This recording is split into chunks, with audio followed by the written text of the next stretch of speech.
بسم الله والحمد لله والصلاة والسلام على رسول الله صلى الله عليه وسلم. والله ليال عاوة هلكم وحكو كل سن أهل خيركي إلهي سبحانه وتعالى إن كل مية أيام مهد له وحينو إن شاء الله تعالى عاوة أدعين دونا النفتين أهل كينا والله الله مسلمين تا يدون المسلم كأردن بإذن الله تعالى يقود هم بمخلوقات كإلهي أبو سبحانه وتعالى. walaalayaal ilaahay subxaanahu watacaala waxaynu ka baryaynaa inta xanuunsan ee xanuunada yacni nooc ama kuwa maxaan ku dhahdaa dhakhaatiirta ama kuwa ruuxiga qabta kuwa dhimirka qaba yacni ay nooc xanuun ah cid kasta oo la dhiban ilaahay subxaanahu watacaala waxaanu uga baryaynaa caafimaad taama ilaahay inuu siiyo sidoo kale ilaahay subxaanahu watacaala waxaanu uga baryaynaa qoysaska dhisan laakiin awlaaddii ay ka soo raagtay ee caruur la-aantu ay hayso ilahay waxaan uga baryaynaa caruur ku arsaaqo biidni illaahi tacaala oo ilaahay subxaana watacaala u hibeeyo biismihi lwahaabi ilaahay subxaana watacaala ugu hibeeyo inta caruurta haysata ilaahay subxaana watacaala waxaan ka baryaynaa inuu caruurta u xifdiyo waalidiinta qaar waxaa jira dhiban oo caruurtoodii ka warwar qaba gaar ahaan waalidiinta qurbaha ku nool qaar ay caruurihii xabsiga kaga jiraan qaar ay caruurihii maxaan ku dhahdaa cid kale ka raacayaan waalid kasta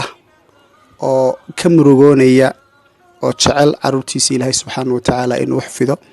iyo dhammaan waalidi oo dhanba waxaan ilaahay subxaana watacaala ka baryaynaa inuu caruurta u xafido caruurta ay u noqdaan kuwa adeeceen yacni waalidkood adeeca oo u dhega nugul biidni illaahi tacaala inta ay nool yihiin aakhirana u duceeya haddii ay ka hor dhintaan waalidku inta xagga arsaaqada ka cabanaysa oo inaguba aynu ku jirno naxnu fuqaraa ila allah ee arsaaqada culil ay kaga jirto ama shaqo la-aantu ay hayso ilaahay subxaana watacaala waxaan u baryaynaa inuu albaabada arsaaqada dhammaanteenba uu inoo furo raxmaadka ilaahay subxaana watacaala inuu inoo furo oo subxaan ilaahay isagaa awood u leh uu barwaaqadiisa naxariistiisa ilaahay uu inagu siiyo subxaana watacaala kolley wax walba in galabsanna waa macsida iyo dunuubta inagan gelayno laakiin allah subxaana watacaala waxaan ku baryaynaa biismihi araxmaan sidoo kale qoysaska dhibaatooyinka ay ka dhex taagan yihiin ee probleemka iyo mashaakilka iyo dalaaqda iyo dagaalka iyo isfaham waaga iyo ay ka dhex jirto waxaan ilaahay subxaana watacaala uga baryaynaa inuu isfaham iyo kalgacayl iyo naxariis iyo muwaafaqo uu dhex dhigo biidni illaahi tacaala inta guurdoonka ah ee shabaabka ah dhalinyaro rag iyo dumarba ilaahay subxaana watacaala waxaan uga baryaynaa goor xalaala inuu siiyo